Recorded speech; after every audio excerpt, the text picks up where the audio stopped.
Video করে সাংবাদিক YouTube channel চলে আসুক, ইউটিউব চ্যানেল চলে আসুক, ইউটিউব বাইরবো আমার বাইরবো রাসেল বাইরবো না এটা বলে হিসাব অগাদারের মতো দেখায় কিন্তু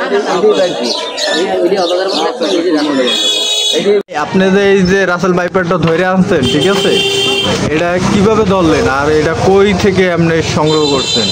এই যে বাজারে আপনি নিয়ে আসছেন সপ্তাহে? না, এটা আমি আসলে মাছ ধরার জন্য যে বুঝ না জাল আর কি বল, এই জালের মধ্যে আমি পাইছি, কিন্তু ওটা পাওয়ার পরে আমি খুব কৌশলে এবং চেষ্টার ফলে ওটা আয়ত্তে আনছি।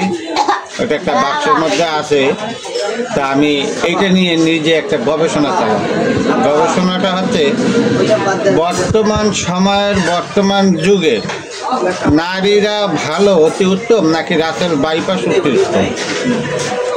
আমার যে ধারণা, ধরেন একটা ছোট্ট উদাহরণ দিই, একজন মা তার সন্তানকে লালন পালন করে, একজন ভাই তার ভাইকে স্নেহ করে ভালোবাসে, ভাই না খেয়ে ভাইকে খাওয়ায়, ভাই না পড়ে ভাইকে পড়ায়, তাই না? তা এই নারীর কারণে অনেক সময় মা থেকে সন্তান দূরে চলে যায়, নারীর কারণে কি যায় না, নারীর কারণে যায়। অনেক সময় একটা পুরুষ নিজের অর্থ বৃত্ত চেষ্টা করে বিদেশ চলে যায় স্ত্রীর ভরণ পোষণ জোগানোর জন্য, পরবর্তীতে দেখা যায় কি সেই স্ত্রী আর একজনের সাথে চলে যায়, কি যায় না? তাহলে এটা কি এক ধরনের বিষ না? বিষ। তাহলে আপনারা বলেন এই রাসেল বাইপাসের বিষ অতি উত্তম না নারীর বিষটা অতি উত্তম?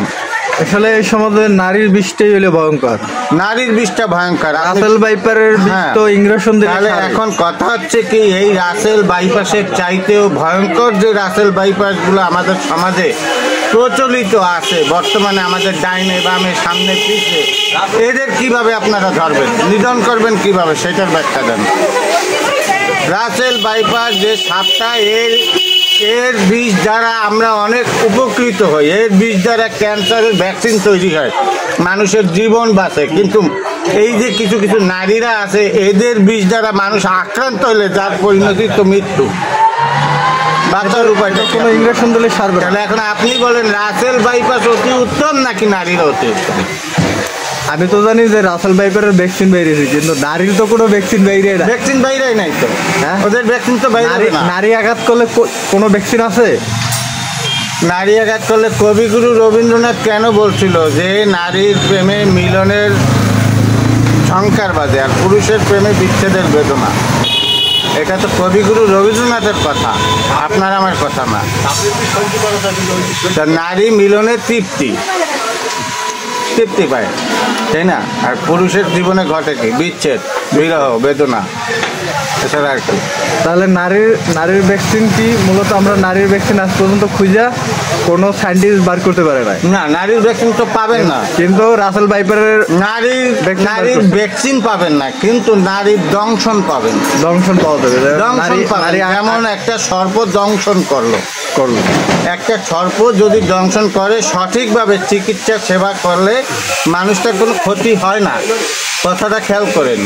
কিন্তু নারী যদি দংশন করে তাহলে তো তার শেষ পরিণতি হচ্ছে মৃত্যু, দুইকে মৃত্যু, যার কোনো চিকিৎসা নাই। আছে না, এই সমাজে তার কোনো চিকিৎসা নাই। এখন এদের হাত থেকে এই যে, তাহলে আপনি একটা কাজ করেন, শোনেন, ওই দুধ আর কলা দিয়ে রাসেল বাইপাসটারে লালন পালন করেন, দেখবেন সে আপনার শরণাপন্ন থাকবে, আপনার অনুগত থাকবে, আপনার বিশ্বস্ত থাকবে, আপনারা আঘাত করবে না, আপনার জীবন সর্বদা রক্ষা করবে সে। রাসেল বাইপার আমি আপনি দুধ কলা দিয়ে কারে পুষ্টিছেন, যারে পুষ্টিছেন সে তো সবচেয়ে ভয়ঙ্কর আর একটা রাসেল বাইপাস, ভয়ঙ্কর। তাহলে তারে কি দিয়ে, নারীরে কি দিয়ে পালা যাইবে এই সমাজে? নারী যদি পালতে হয় প্রতিহত করতে হবে, ত্যাগ করতে হবে, প্রতিহত করতে হবে বিশ্বাসঘাতকের জাত। এরা আসলে কারো না, এরা মুহূর্তের রাসেল বাইপারের বিশেষ চেয়েও মারাত্মক সবল দিতে পারে মুহূর্তের মধ্যে। রাসেল বাইপারের চাইতে তো শত গুণ নয়, হাজার গুণ ভয়ঙ্কর বিষ হচ্ছে এদের মধ্যে, নারীর মধ্যে।